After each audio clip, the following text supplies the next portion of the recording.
د ملکنډ سیمه چې د خپلو دنګو غرونو په وجه یو ځانګړي پیژنګلو لري، نو بل اړخ ته د غرونه الله تعالی د قدرتي معدنیاتو نه هم ډک پیدا کړي دي. د ملکنډ سیمې په غرونو کې د ماربل سره ګولډن سټون ذخیره هم په لوی پیمانه شتون لري، کوم چې د خپل نایابه سربیخن رنګ او نادر نقش له وجې په ټوله نړۍ کې د ګولډن سټون په نوم پیژندل کیږي. ګولډن سټون د سور رنګ کاڼی دی، کوم چې په مقامي فکټرانو کې د تراش خراش نه پس د دې قابل جوړولی شي چې په آبادۍ کې د نقش نگار لپاره ولګولی شي. ګولډن سټون یعنی زر کاڼي ډیر په مشکله سره د ځایي غرونو نه راویستلی شي، کوم چې په ګرانو لارو د ټریکټر په ذریعه مقامي فکټرانو ته رسولی شي. د کاڼي راویستو لپاره د جدید دور ماشینونو په ځای انساني طاقت استعمالولی شي، او بعض وختونه د کاڼي راویستو په وخت مزدوران د مناسب ماشینانو نشتوالي له وجې د لاسو خپو نه هم محروم شي. دا ګولډن سټون دی ته ویل کېږي، دا ډېر خلک په مختلف دغه لپاره خوښوي مو، لکه ډېر زیات په غټه سطح باندې بدلیږي،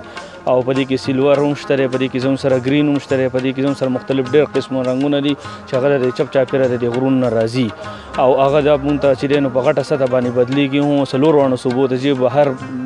ملکونو ته هم روان دي. نو زمونږ غریب خلکو ته دلته د دې نه ډېره زیاته پیاده ده، خاص کر که د دې غرونو ته ورشي نو په یو غار کې 20 او 25 تنه لګیا دي په لاسو باندې دا کاڼي وباسي او دلته یې رارسوي. نو دې کې اشد ضرورت موږ ته د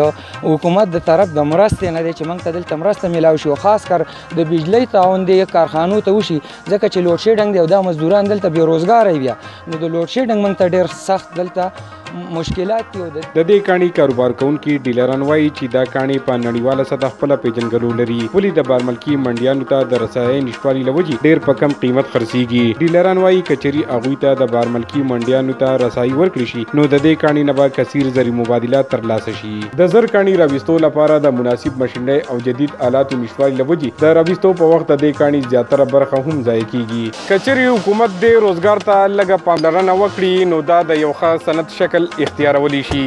عمران دریاب، خیبر نیوز، جالوانان، مالکنډ.